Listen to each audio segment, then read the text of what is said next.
السلام عليكم. قصة الراجل اللي اتجوز بعد 20 سنة من العزوبية لما لقى حبه. الراجل ده عنده من 20 سنة، زود عليها 20 سنة، بقت كام؟ 40 سنة. الراجل ده أنا شفته شخصيا وحكالي حكايته.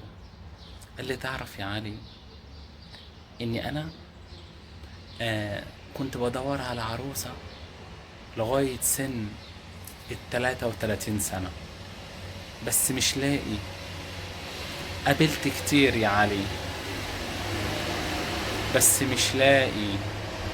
بعد كده انا مش هقولك اني انا فقدت الامل اني الاقي شريكة حياتي المناسبة، لكن عرفت الحقيقة ان الشخص المناسب الكويس اللي يحصل بيني تفاهم ويفهمني وافهمه قليل قوي في الزمن ده. دي قاعدة الحياة. قال لي عرفتها. لا اله الا الله. ففي الحالة ديت شلت موضوع الجواز، مش الموضوع، شلت البحث. مش بالبحث، سبتها كده على اللي خلقني. بعد كده لما وصلت لل40 سنة، طبعا قال لي طول ما كل سنة بتزيد عني وبكبر في العمر بزداد حكمة، وبعرف حقيقة الحياة، وبعرف ان الانسان المناسب والإنسان الذكي اللي هو مش يتكلم أي كلام وخلاص في أي حديث وخلاص، لا، يتكلم بمنطق وحكمة. آه، يعرف يسكت امتى ويعرف يتكلم امتى. وعرفت الإنسان المفروض يكون عنده هيبة ويهزر وكل حاجة، لكن في الوقت المناسب. قال لي لما وصلت لل40 سنة يا علي، لما وصلت لل40 سنة لقيت امرأة قمة الجمال بالنسبة لي، في عيني أنا قمة الجمال. والأهم من كده، لأني الأهم من الجمال قمة التفاهم، قمة الرحمة. ما بتحملنيش ذنب أكبر من ذنبي، أو ما بتحملنيش هم أكبر من همي. قلت له معلش، ممكن تحكي لي شوية لو سمحت؟ قال لي مثلا، أديك أمثلة صغيرة. ما بتخربش دلوقتي، احنا متجوزين، بيقول لي ما بتخربش اي حاجة في البيت. لو ما معيش فلوس اجيب اكل معين ترضى بالقليل، او هي تجيب من معاها لان هي شغالة برضو. آه ما بتزعقليش، ما بتزعقليش يعني. ما بتشخطش فيا، او ما بتزعقليش، او صوتها ما بيعلاش عليا، انا كمان صوتي ما بيعلاش عليها. في تفاهم.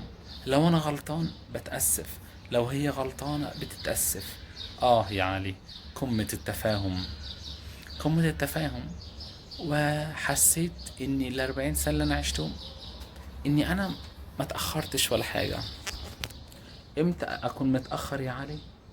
لو انا اتجوزت الجوازة الغلط، حتى في العشرينات، في الثلاثينات، اكون متأخر، لان بسبب الجوازة الغلط هتضيع عليا الزوجة الصالحة. قلت له ازاي؟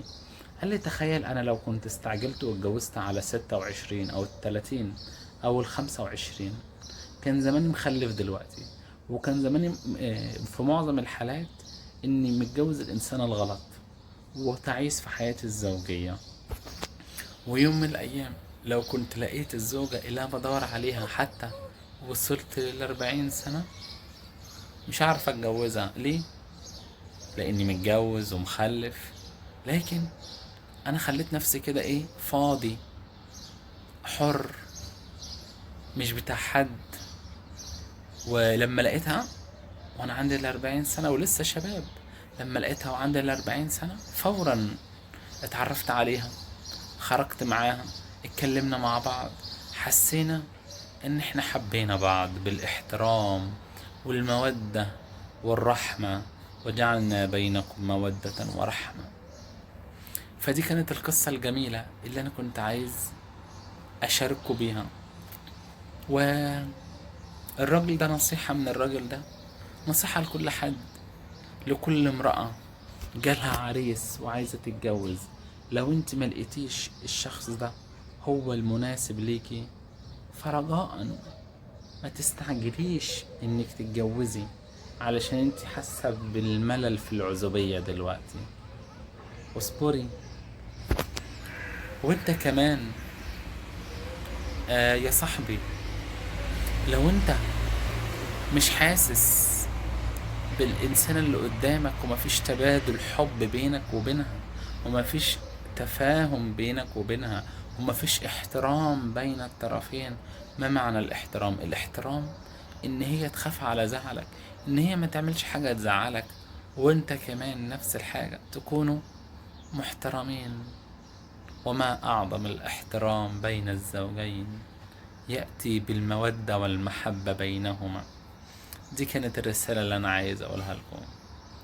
رجاء اعملوا شير للفيديو ده على الجروبات عندكم الواتساب، لعل قلوب تسعد بهذا الكلام وتستفاد بها إن شاء الله.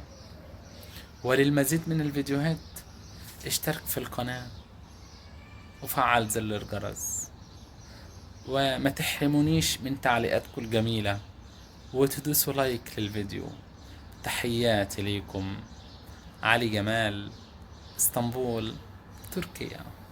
مع السلامة.